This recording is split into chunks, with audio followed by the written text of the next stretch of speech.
ان اکرمکم عند اللہ اتقاکم ان اللہ علیم خبیر۔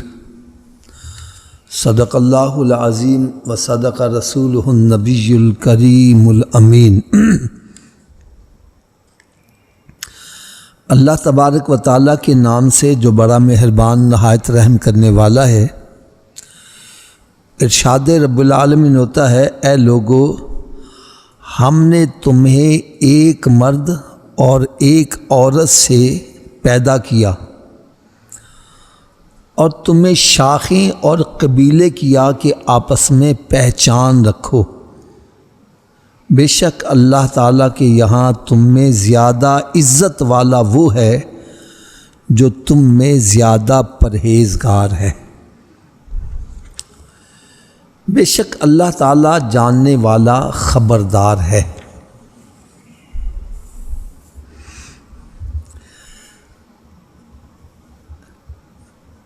ایک مرد سے کیا مراد ہے؟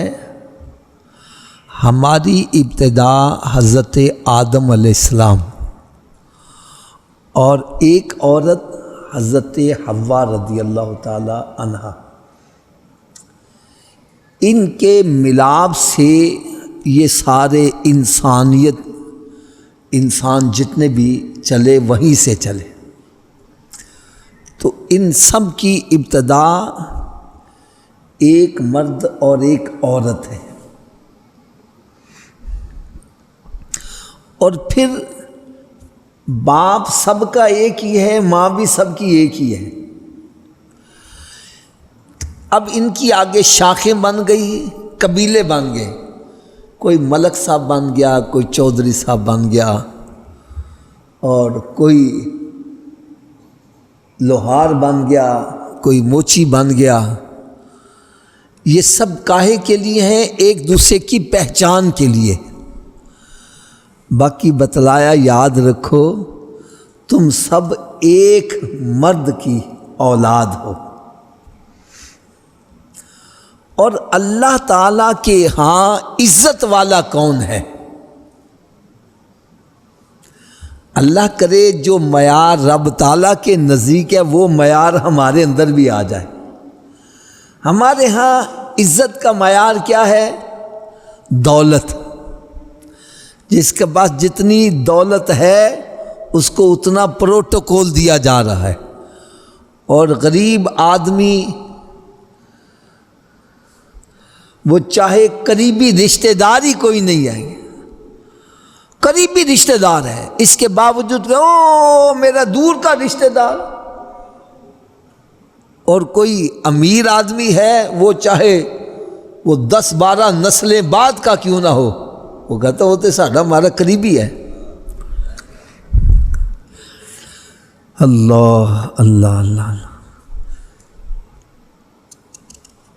اللہ تبارک و تعالیٰ کے ہاں عزت والا کون ہے؟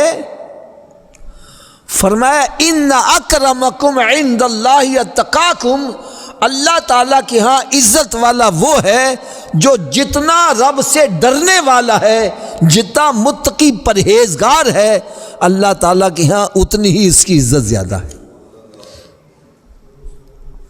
یہ معیار ہے۔ آج میں جو موضوع لے کے چلنے لگا ہوں بڑا ایمان افروز ہے۔ میرے آقا صلی اللہ علیہ وسلم نے ارشاد فرمایا کہ جب ہم شادی کرنے لگتے ہیں تو ہمارے سامنے 3 معیار ہوتے ہیں۔ دولت ہوتی ہے، یا حسن و جمال، یا دینداری۔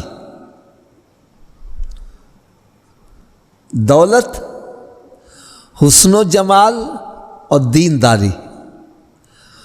بعض بندے صرف دولت کو دیکھتے ہیں، کوٹھی کار بنگلہ ہے بس کر دو شادی، شادی ہو جاتی ہے، بعد میں بتا رہا ہے بنگلہ بھی کرائے کا تھا، کوٹھی بھی کرائے کی تھی، اور فرنیچر بھی کرائے کا تھا، اور وہ گاڑی بھی کرائے کی تھی، اور وہ سارا سامان وغیرہ لے کر تو تتر بتر ہو جاتے ہیں۔ ہمارے ہاں معیار جو ہے وہ دولت بن گیا، جس کی وجہ سے نقصان اٹھایا جا رہا ہے، اور کچھ حسن و جمال پر ہی مر جاتے ہیں، خوبصورتی پر ہی مر جاتے ہیں، وہ بھی کامیاب نہیں ہوتے۔ سرکار دو عالم نور مجسم صلی اللہ تعالی علیہ وسلم نے ارشاد فرمایا کہ کسی کے ہاں معیار دولت ہوتا ہے، کسی کے ہاں معیار حسن و جمال ہوتا ہے۔ فرمایا اے مسلمانوں، تمہارے نزدیک معیار تقوی پرہیزگاری ہونا چاہیے، دیندار ہونا چاہیے۔ ایک بندہ دیندار ہے چاہے غریب ہے، فرمایا اس کے ساتھ شادی کر دو، دنیا بھی سنور جائے گی، آخرت بھی سنور جائے گی۔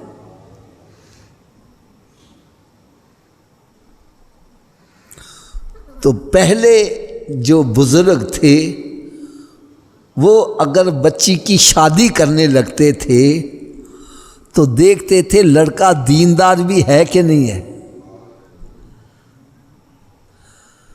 وہ اس کے دوستوں کو چیک کیا کرتے تھے، اس کی پن چھان کیا کرتے تھے، وہ نماز بھی پڑھتا ہے کہ نہیں پڑھتا، اس کا اٹھنا بیٹھنا کس لوگوں میں ہے۔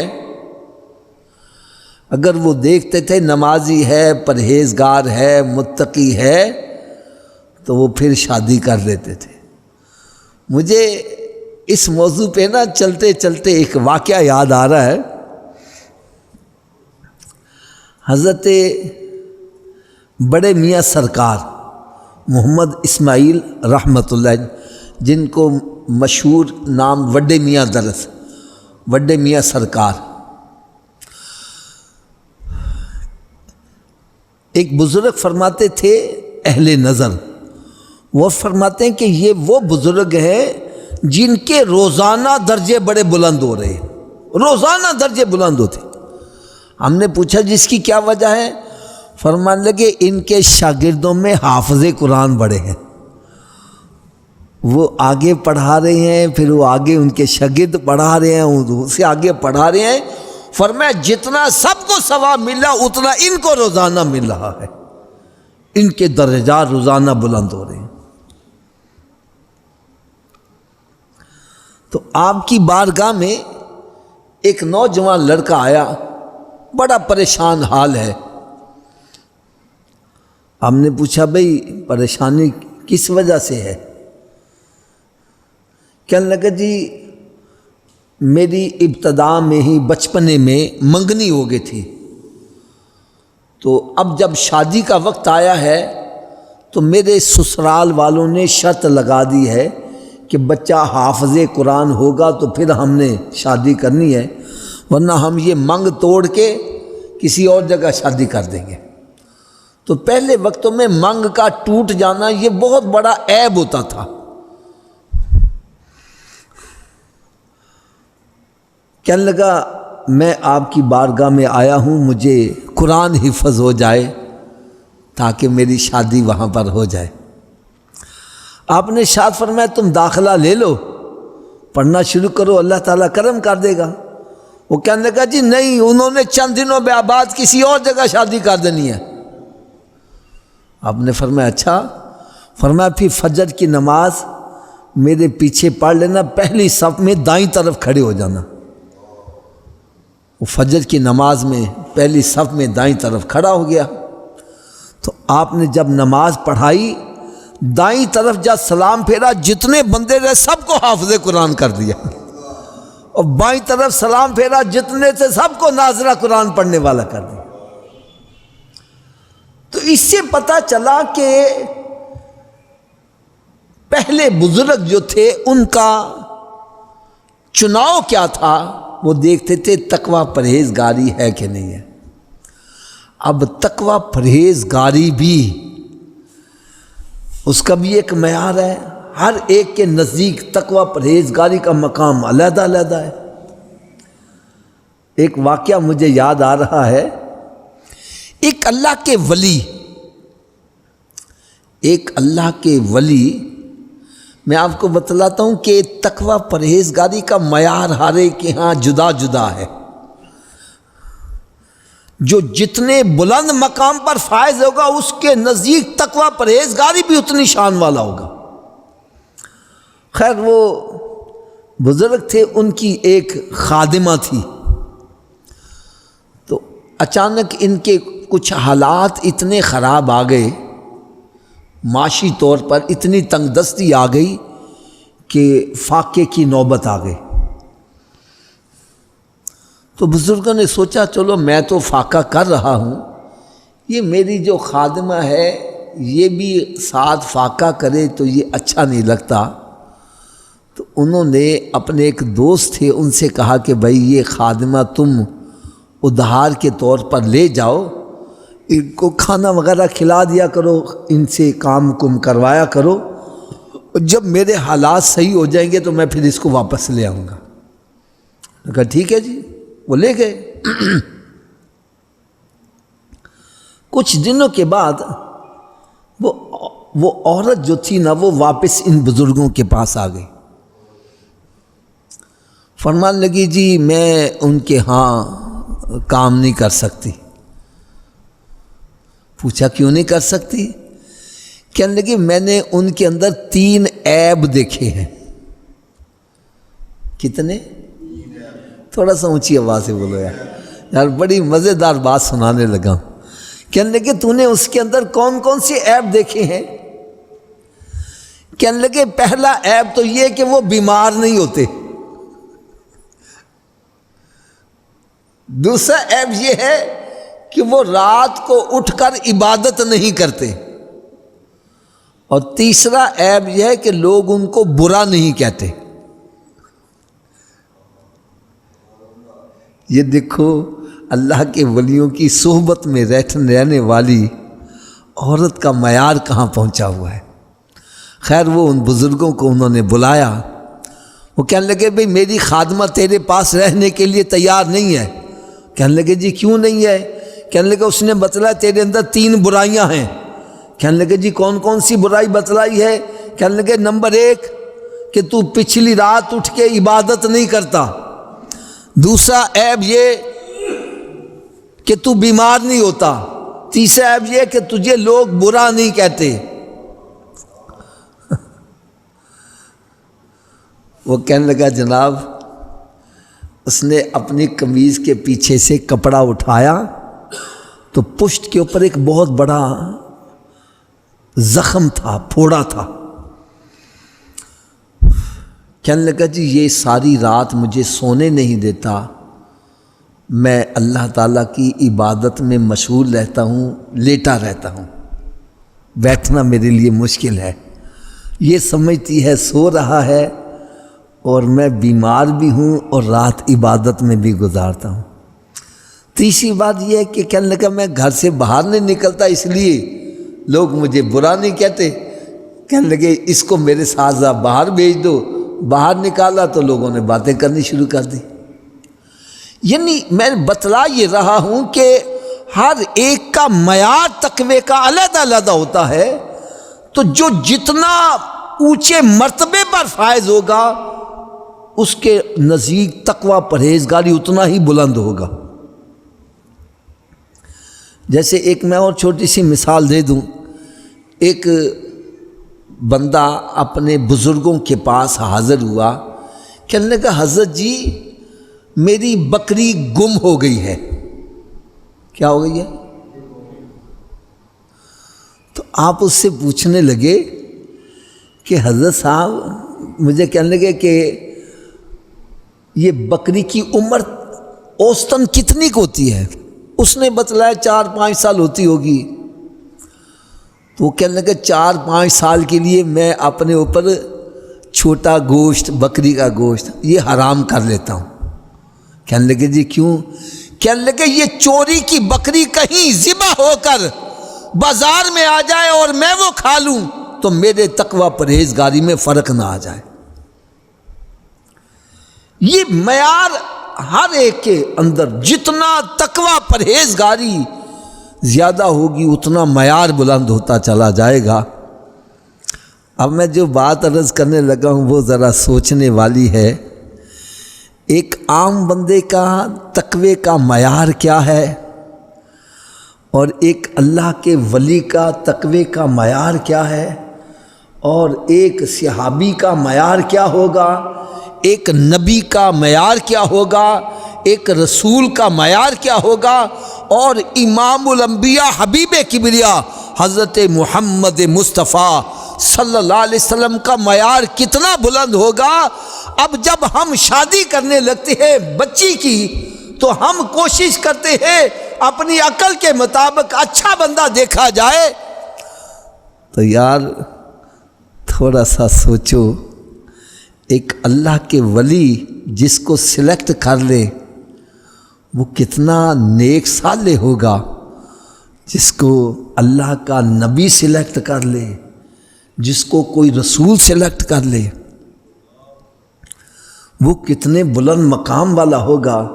میں کہتا ہوں کروڑوں رحمتیں ہوں اس ہستی کے اوپر جن کو امام الانبیاء حبیب کبریا حضرت محمد مصطفیٰ صلی اللہ علیہ وسلم نے اپنی بیٹی کے رشتے کے لیے سلیکٹ کیا، اور اس کا نام حضرت عثمان غنی رضی اللہ تھا۔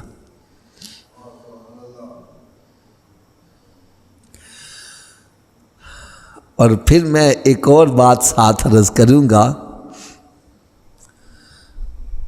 ہماری عقل دھوکہ بھی کھا سکتی ہے۔ ہم کسی کا بظاہر دیکھتے ہیں بڑا اچھا ہے، شادی کے بعد پتہ چلتا ہے کہ یار وہ صرف شو پیس ہی تھا، اندر سے بندے اچھے نہیں نکلے۔ ٹھیک ہے نا؟ جب اندر سے بندے اچھے نہ نکلیں، ہم اپنی دوسری بیٹی اس خاندان میں کریں گے؟ بلکہ کئی بندے تو اس قدر متنفر ہو جاتے ہیں، وہ کہتے ہیں ہم نے فلاں شہر میں شادی کرنی نہیں، وہ بندے ہی چنگے نہیں۔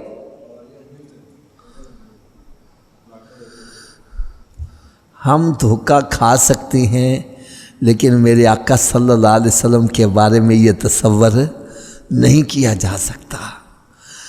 لیکن ایک بات ذرا تھوڑی دیر سوچ لو، فرض محال اگر سرکار صلی اللہ علیہ وسلم جس کو اپنی بیٹی کے رشتے کے لیے سلیکٹ کیا، اگر وہ صحیح نہیں تھا تو اس بچی کے انتقال کے بعد سرکار اپنی دوسری بیٹی اس کے نکاح میں نہ دیتے۔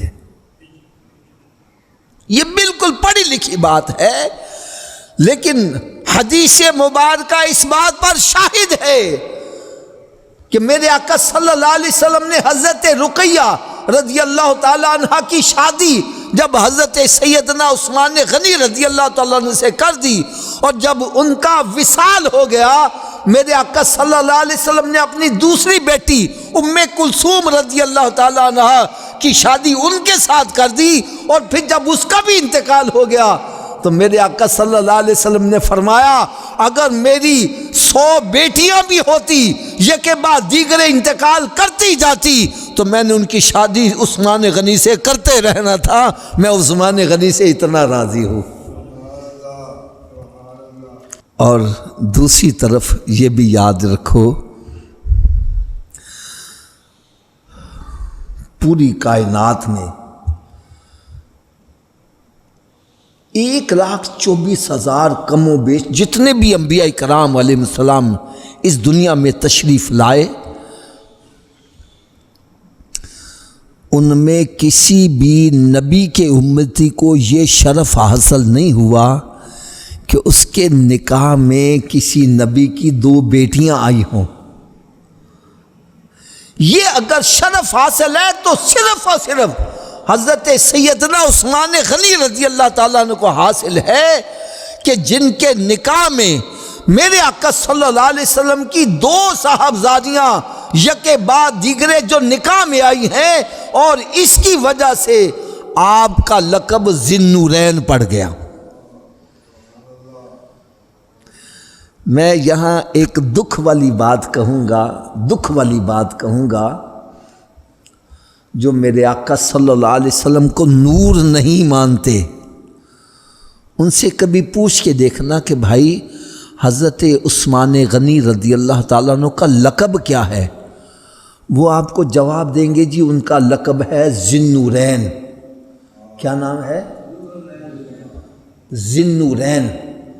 آپ پوچھو بھئی ذی النورین کا مطلب کیا ہے؟ وہ کہتا ہے جی دو نوروں والے۔ بھئی یہ دو نوروں والے کیوں بن گئے؟ کہنے لگے جی نبی پاک صلی اللہ علیہ وسلم کی دو صاحبزادیاں ان کے نکاح میں آئی، یہ دو نوروں والے بن گئے۔ میں نے کہا جن کی صاحبزادیاں آ جائے نکاح میں وہ دو نوروں والا بن گیا، تو جن کی صاحبزادیاں اس کو نور نہیں مان رہے یار۔ تھوڑا سا یار عقل سے بھی تھوڑا سا کام لو۔ الحمدللہ ثم الحمدللہ، ہمارا عقیدہ کیسا سچا سچا عقیدہ ہے۔ اعلیٰ حضرت عظیم البرکت رحمت اللہ تعالی علیہ اس کی ترجمانی کس طرح کر رہے ہیں؟ آپ لکھتے ہیں یا رسول اللہ صلی اللہ علیہ وسلم تیری نسل پاک میں ہے بچہ بچہ نور کا، تو ہے عین نور تیرا سب گھرانہ نور کا۔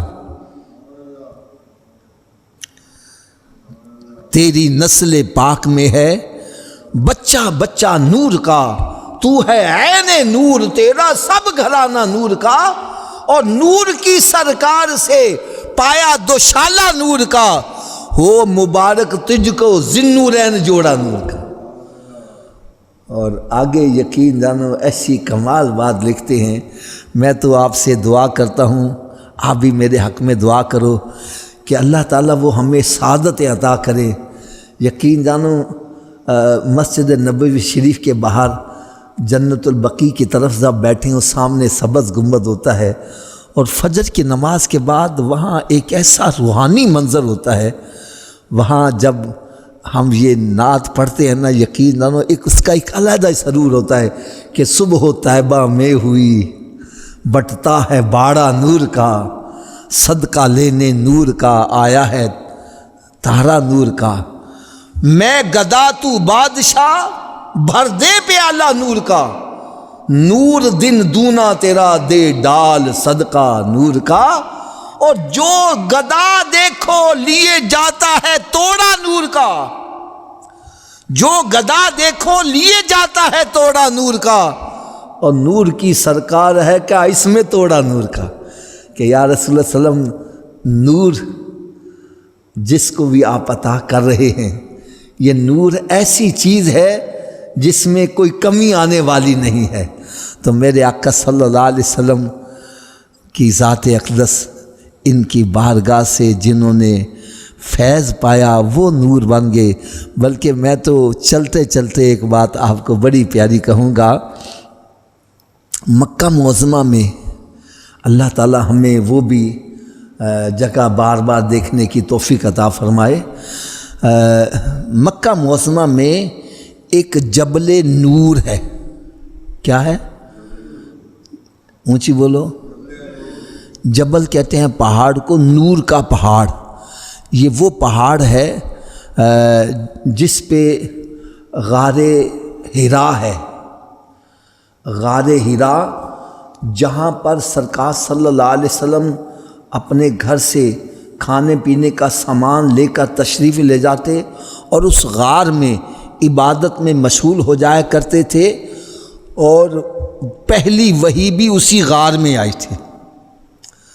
حضرت جبریل امین علیہ السلام اس غار میں آئے تھے۔ اقرا بسم ربک الذی خلق، یہ آیت وہاں پر اتری تھی، اور آج بھی عشاق وہاں پر زیارت کرنے کے لیے جاتے ہیں۔ اچھا، اس پہاڑ کا نام کیا ہے؟ جبل نور۔ اونچی بولو۔ اب ایک بندہ کھڑا ہو گیا، کہنے لگا جناب یہ پہاڑ جبل نور کیسے بن گیا؟ کہنے لگے جی سرکار دو عالم نور مجسم صلی اللہ علیہ وسلم اس پہاڑ پر تشریف لے جایا کرتے تھے۔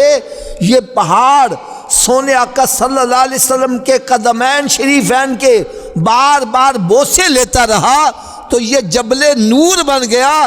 فرمان لگے جس کے قدم چومنے سے پہاڑ نور بنتا ہے وہ قدم والا نور کیوں نہیں مان رہے؟ اس لیے ہمارا عقیدہ ہے تیری نسل پاک میں ہے بچہ بچہ نور کا، تو ہے عین نور تیرا سب گھرانہ نور کا۔ اللہ تعالیٰ سے دعا ہے کہ اللہ تعالیٰ ہم سب کو سمجھنے کی اور عمل کرنے کی توفیق عطا فرمائے۔